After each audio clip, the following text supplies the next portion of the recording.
The Pittsburgh Steelers just made an absolutely massive trade. We're looking at the Dallas Cowboys as the team looking for a number 2 receiver to pair with CeeDee Lamb. And guess what? They got it today via the Pittsburgh Steelers. The Cowboys and the Steelers are finalizing a trade that's going to send Pickens to Dallas for a 2026 third-round pick.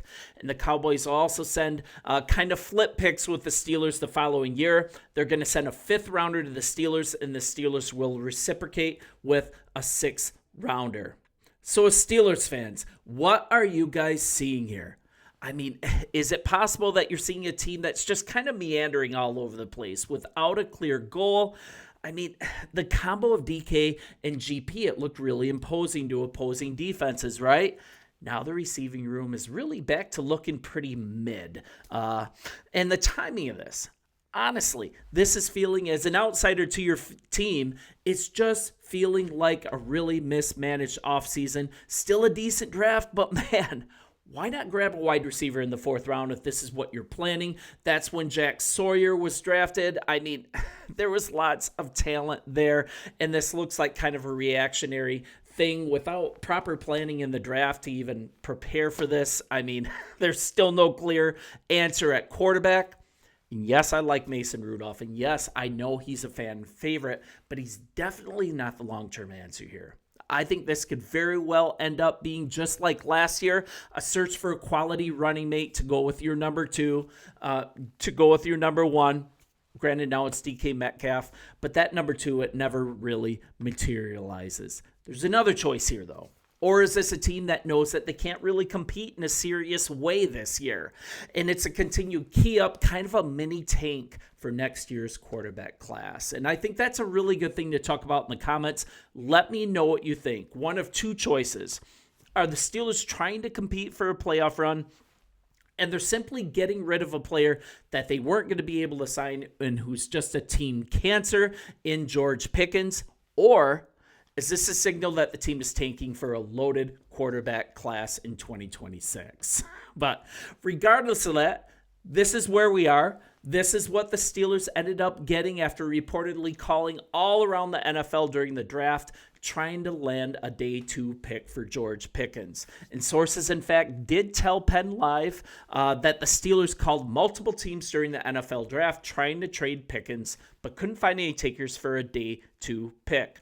One of those teams was the Cowboys. Now, do the Steelers know something others teams do not? They seem to have a really good bead on when to get rid of these guys. They have a history of getting rid of wide receivers right when the time is perfect. And because you can look at, do former Steelers wide receivers, are they typically successful after they leave the team? Because we can kind of go through this. We can look at the careers of Antonio Brown, Deontay Johnson, Chase Claypool, Juju Smith-Schuster. Couldn't say Schuster, sorry. What did they really do after they left Pittsburgh? Not really a lot. Most of these guys had questionable character. That's minus Juju, in my opinion. But the Steelers always seem to know when to cut bait in these situations. So we should have some trust. But maybe more of the emphasis should be put elsewhere. Maybe it should be on maybe not drafting these character guys in the first place. Maybe stay away from guys like these. Properly vet them during the draft process. Maybe that's a blind spot. I just want to throw that out there just for consideration. And we can talk about AB. I mean, he appears to have changed after the head injuries. He was never the same, just a different dude after that Vontaze Burfict hit. I think that was all the way back in 2016. So I'm not so sure we can talk about the vetting issue with him. But for sure we can talk about it with Deontay Johnson. Sure we can talk about it with Chase Claypool. And this is just another instance of avoiding, like kind of ignoring character concerns when you're drafting a player, and eventually it comes back to bite you in the backside.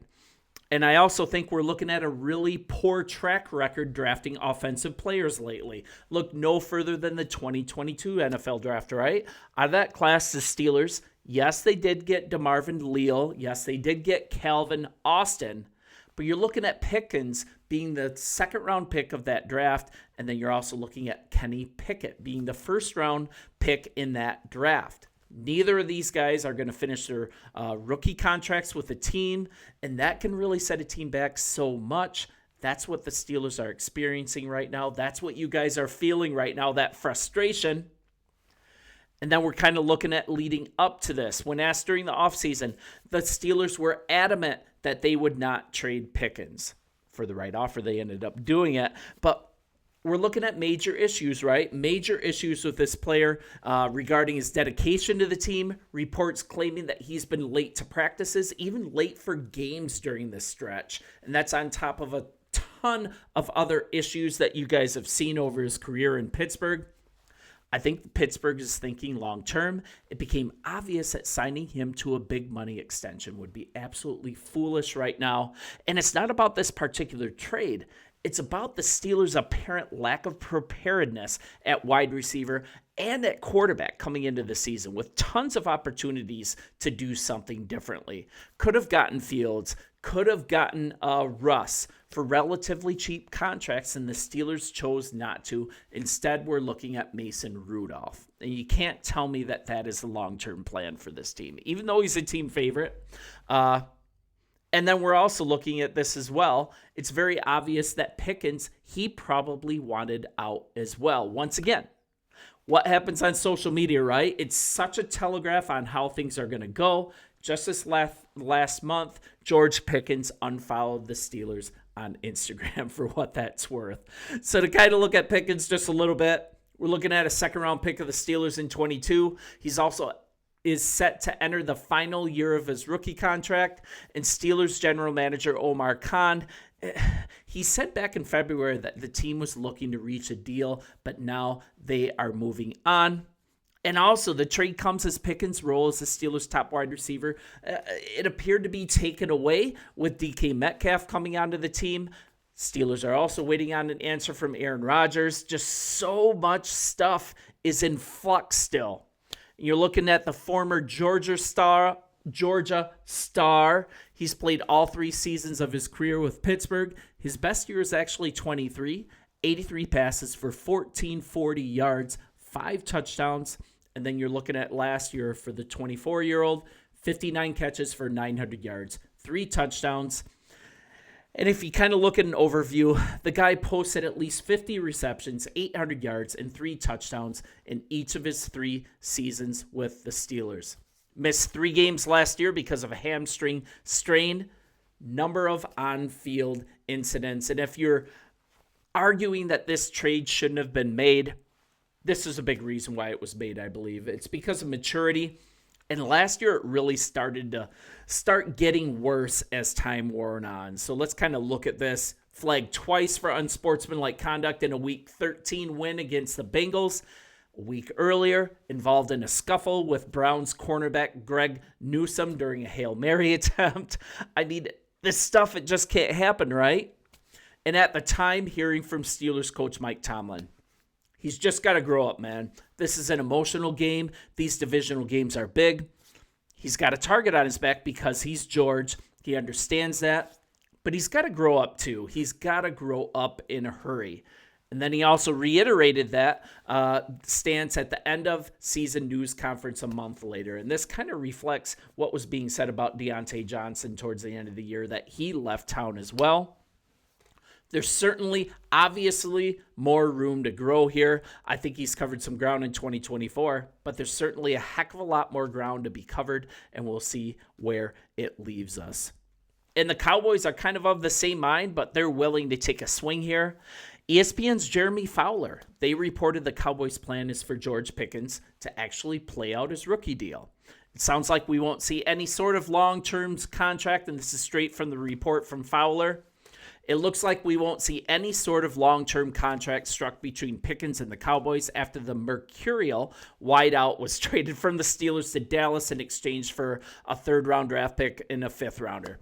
Dallas coaches and Jerry Jones, they want to see how Pickens, 24, how he acclimates to his new team after alienated coaches, alienating teammates in Pittsburgh last season.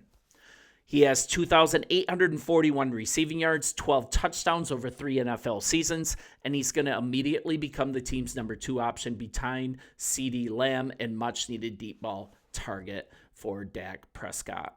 So moving forward in the upcoming days, I'm going to talk about with you guys who's going to fill out the wide receiver room behind DK Metcalf. You've got newly signed vet Robert Woods. You've got fourth-year wideout Calvin Austin, his friend that was drafted in the same draft class. Maybe this is a sign of confidence that Roman Wilson is going to stretch out, is going to step up and ball out. I don't know, man. You guys let me know in the comments. Looking at some free agents that are available as well. You've got Amari Cooper. He's 31. You've got Tyler Boyd. He's in his 30s as well. He was an absolutely fantastic number 3 while he was with Cincy. Then he just bombed out as a Titan. Maybe this actually means something different. Maybe this means that Keenan Allen comes to town. I mean, he didn't have a huge drop-off for Chicago last year. He still had 70 catches, 744 yards, 7 touchdowns. Kind of the exact opposite of George Pickens as far as a locker room presence. Super versatile, can play inside and outside. Would really come on a cheap deal, I think. Maybe he would be a really good fit. I don't know, you guys, but let's recover from this trade. And you guys, you've been super fun here on this channel as we continue to grow it. Like and subscribe, and I will continue to be here tomorrow with daily Pittsburgh Steelers news for you. Talk to you soon.